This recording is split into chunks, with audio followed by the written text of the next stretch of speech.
नमस्कार जी। मैं आज आपको नौ ग्रह को शांत करने के लिए और लक्ष्मी प्राप्ति भगवान की प्रभु की कृपा प्राप्ति के लिए कुछ ऐसे पेड़ पौधों के बारे में बताने जा रही हूँ जिनको आप घर में लगा के या घर के पीछे आगे जहाँ भी बता रही हूँ उस हिसाब और वास्तु के हिसाब से भी लगा के आप घर में नौ ग्रह शांत सुख समृद्धि लक्ष्मी की प्राप्ति और भगवान जी की कृपा प्राप्त कर सकते हैं। अब मैं बताने जा रही हूँ आपको घर की बगिया लाएगी बाहर ये पौधों से एक खूबसूरत सा आशियाना और घर के आसपास सुंदर सजीली बगिया, ऐसा हरा भरा किसी के घर हो ऐसा किसी हर कोई चाहता है कि किसी के भी घर के लिए एक सपना है ये और सच होने जैसा ही है ये। नौ ग्रह शांति के लिए आप अपने पूरे मन से जो आप कई तंत्र मंत्र जप तप और भी कर चुके होंगे, ध्यान वगैरह जो भी किया होगा ताकि जीवन में आने वाली मुसीबतों को दूर किया जा सके लेकिन क्या आपको पता है हमारे आसपास मौजूद पेड़ पौधे हमारा वातावरण को शुद्ध और खूबसूरत तो बनाते ही हैं, साथ ही नवग्रह के साथ भी इनका गहरा रिश्ता है। हर किसी के जीवन में नवग्रह का प्रभाव किसी न किसी रूप में जरूर पड़ता है, कभी न कभी अच्छा भी पड़ता है बुरा भी पड़ता है। कुछ के लिए यह ग्रह सकारात्मक प्रभाव छोड़ते हैं, अच्छा प्रभाव छोड़ जाते हैं और किसी के जीवन में इनका नकारात्मक असर होता है। और घर के आसपास पेड़ लगाकर या इनकी पूजा कर आप नवग्रह के प्रभाव को अपने पक्ष में कर सकते हैं। वास्तु के अनुसार भी नवग्रह के को अपने पक्ष में करने के लिए भी घर में उगाएं आप ऐसे वृक्ष। न सिर्फ घर को आकर्षित बनाते हैं बल्कि सकारात्मक ऊर्जा का संचार भी करते हैं। और हमारे देश में पेड़ पौधे पूजा की परंपरा तो बहुत पुरानी है, आज से नहीं सदियों से है, जिसका सीधा असर हमारे जीवन पर भी पड़ता है। तो मैं बताने जा रही हूँ आपको कि कैसे आप करें। मैं बता रही हूँ नौ ग्रह वृक्षों के बीच में आपसी रिश्तों को जीवन को कैसे प्रभावशाली आप और भी अच्छे से बना सकते हैं, बनाया जा सकता है। सबसे पहले मैं बात करती हूँ तुलसी, मेरे आंगन की तुलसी माता की। शायद ही ऐसा कोई घर होगा जिसके आंगन या बालकनी में या भी कहीं भी आंगन में भी तुलसी का पौधा ना हो। कोई घर होगा ऐसा, हिंदुओं में तो सभी लगाते हैं जिनका। अब इसका तुलसी माता का किससे प्रभाव है? इनका प्रभाव शुक्र ग्रह से है। शुक्र ग्रह कमज़ोर हो उन्हें रोज़ शाम को, जिनका शुक्र कमज़ोर हो उनको लिए बता रही हूँ, और जिनका सही हो वो भी कर सकते हैं उपाय। रोज़ शाम को तुलसी के आगे दीप प्रज्वलित करना चाहिए। पारंपरिक और धार्मिक दृष्टिकोण से तुलसी का महत्व तो है ही, साथ ही इनकी पत्तियों औषधियों के रूप में भी प्रयोग किया जाता है। ये सभी जानते हैं और नहीं पता तो आप जान जाएं। जो कोई रोग भी हो उससे मुक्ति दिलाता है। तुलसी का पौधे घर के बीचों बीच रखना बहुत ही लाभकारी होता है और ये घर के जो नकारात्मक ऊर्जा होती है उसको दूर करता है और वातावरण में सुख शांति प्रदान करता है।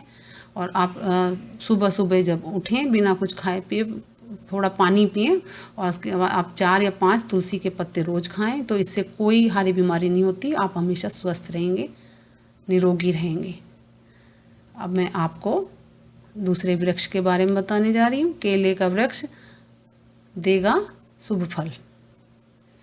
शादी में आ रही रुकावटें, अगर शादी ब्याह बच्चों की कर रहे हैं, रुकावटें आ रही हैं या घर की सुख शांति में हो रही है खलल, सुख शांति नहीं है घर में, तो घर के पीछे की ओर लगाएं केले का पौधा। आगे नहीं लगाना है, इस बात का ध्यान रखें।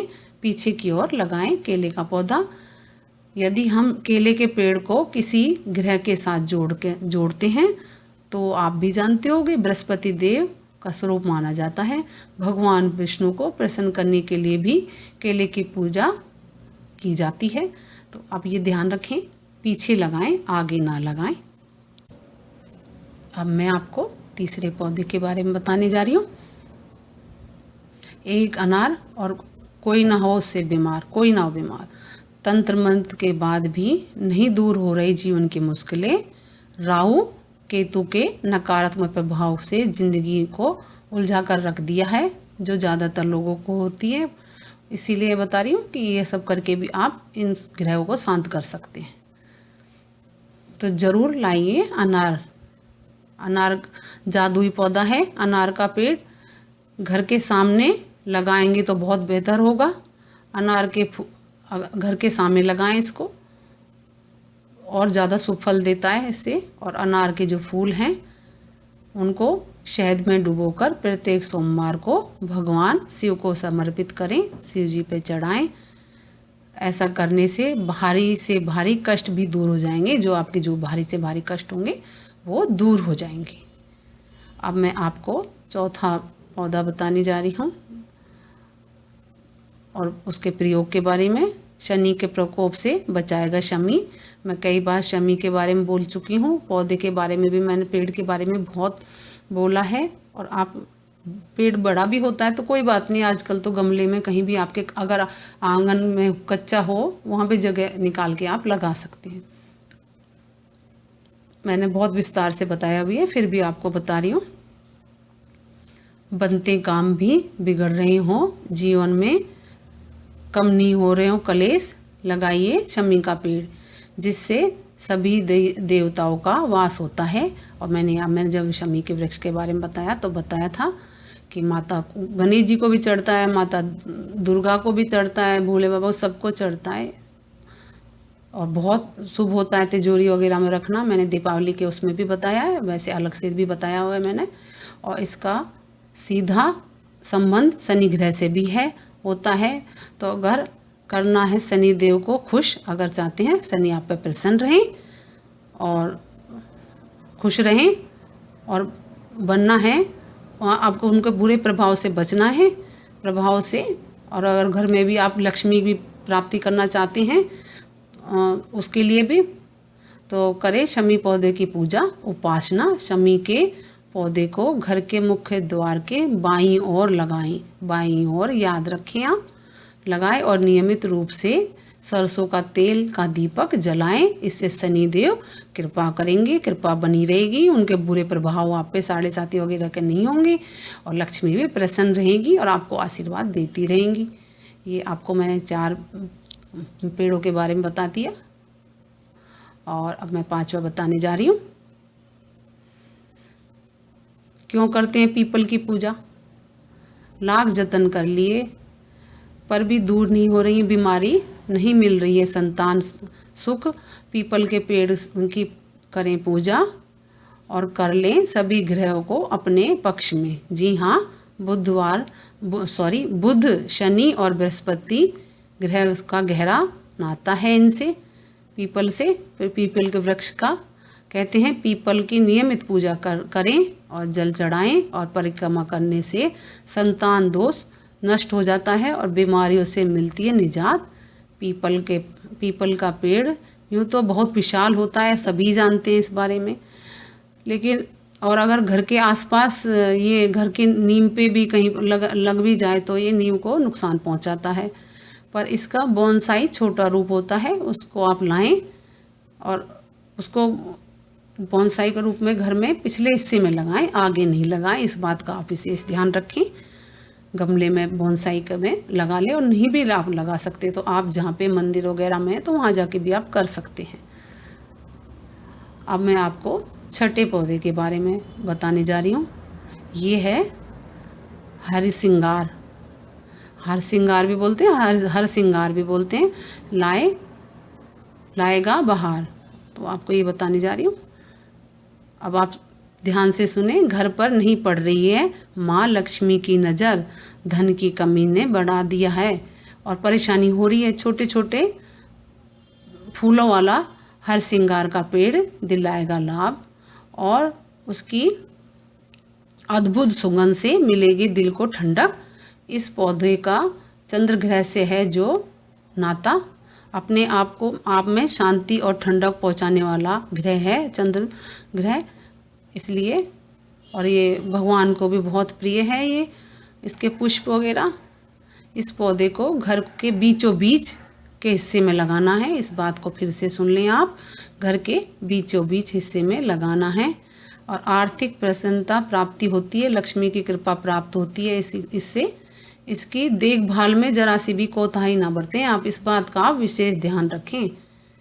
इस पौधे को सूखने ना दें और बहुत अच्छे से देखभाल करें। इस पौधे को सूख जाने से मन पर बुरा प्रभाव पड़ता है, इस बात का ध्यान रखें। और इससे लक्ष्मी हर श्रृंगार से होती है प्रसन्न और भगवान कृष्ण भी प्रसन्न होते हैं, उनको भी चढ़ाया जाता है। इस बात का ध्यान रखें। अब मैं आपको 7वें पौधे के बारे में बता रही हूँ। हैं 7 पौधे, लेकिन 9 ग्रह के ताल्लुक है, राहु केतु का एक साथ बताया था, इसलिए वो इसमें जुड़ जाते हैं। अब मैं गुड़हल करेगा मुश्किलों का हल। गुड़हल का पौधा जीवन में यश और प्रसिद्धि को लेकर आता है, साथ और लक्ष्मी की प्राप्ति भी कराता है। साथ ही इसके खूबसूरत लाल रंग के फूल आपके आंगन को और भी सुंदर बना देते हैं। गुड़हल का पौधा सूर्य और मंगल ग्रह से जुड़ा हुआ है। इनका संबंध सूर्य मंगल से जुड़ा है। रोज सुबह स्नान करके सूर्य को जल चढ़ाते हैं, वो चढ़ाते हैं। उनसे हड्डियों से संबंधित जो भी परेशानी होती है, समस्या जो भी होती है, उससे मुक्ति मिलती है। और जीवन में मंगल ग्रह को प्रसन्न करने के लिए, अगर आपका मंगल खराब है तो आप ये करें, कोई मुश्किल उपाय भी नहीं है। प्रसन्न करने के लिए हनुमान जी को गुड़हल का फूल अर्पित करें। आप रोज आपके पास है तो ठीक है, नहीं तो मंगलवार को अवश्य करें, अर्पित करें। और यूँ तो गुड़हल का पौधा घर में कभी भी कहीं भी आप लगा सकते हैं, किसी भी जगह में लगा सकते हैं। इसका इसको लाभ आपका इसका लाभ अवश्य मिलेगा, लेकिन इस बात का ध्यान रखें कि इसको पर्याप्त धूप मिलती रहनी चाहिए, इस बात का विशेष ध्यान रखें। और आपको एक और बात बता रही हूँ, इस बात का भी आप विशेष ध्यान रखें कि घर के अंदर या आसपास कांटेदार वृक्ष ना लगाएं। कांटेदार पौधा नकारात्मक ऊर्जा का संचार करते हैं, इसलिए ऐसे पौधे ना लगाएं।